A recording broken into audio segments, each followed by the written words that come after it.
নমস্কার বন্ধুরা, কেমন আছেন সবাই? আশা করি সবাই ভালো আছেন। আজকে আমি তৈরি করব ডালের রসবড়া। আর এটা হচ্ছে বিউলির ডালের রসবড়া। এটা খেতে খুবই মজাদার।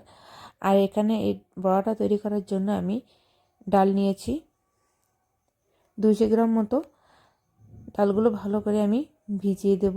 এখানে 2-3 ঘন্টা পরে ডালটা ভালো করে ভিজে যাবে। তারপরে এর ভিতর থেকে যে খোসাগুলো ছিল সেগুলো উঠিয়ে নেব আর ভালো করে ধুয়ে নেব।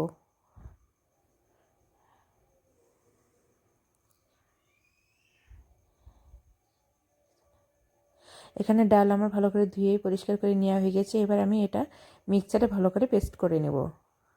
আর এদিকে ডালের বড়াটা ভিজানোর জন্য যে চিনি শিরাটা তৈরি করার জন্য আমি এখানে চিনি নিয়েছি 250 গ্রাম মতো।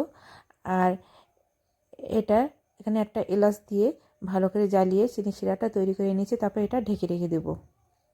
আর এখানে ডালের ব্যাটারটা আমি নিয়েছি। এখানে ভালো করে আমি ফেনা করে নেব। যতটা এটা ফেনানো হবে ততটাই কিন্তু ডালের বড়াটা ফেঁপে উঠবে। আর এখানে আমি এক পর্যায়ে দিয়ে দেবো সামান্য একটু লবণ টেস্ট করা হওয়ার জন্য। তারপর ভালো করে আমি ফেনা করে নেব। ফেনানো আমার হয়ে গিয়েছে। এবার আমি গরম তেলে বড়াগুলো একে একে ভেজে নেব।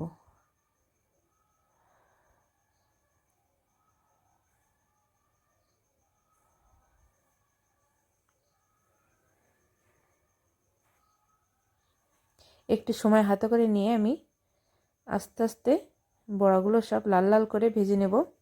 যেহেতু ডালের বড়া একটু কড়া করে ভাজাই ভালো। তারপরে আমি এগুলো গরম শিরার ভিতরে দিয়ে দেব, দিয়ে ঢেকে রেখে দেব। এইভাবে সবগুলো বড়া আমি ভেজে রসে দিয়ে দেব।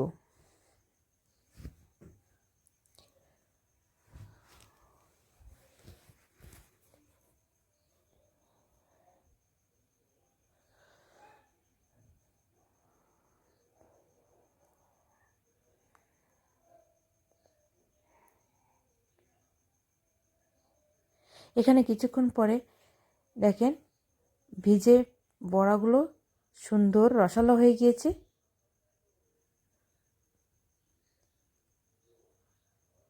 অনেকটা খেতে রসগোল্লার মতো।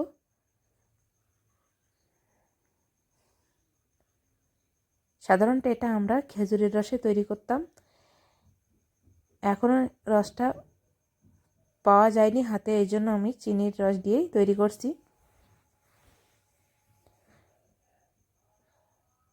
বন্ধুরা, আমার ভিডিওটি যদি ভালো লেগে থাকে তাহলে আমার চ্যানেলটা সাবস্ক্রাইব করবেন আর লাইক কমেন্ট করবেন। Thank you.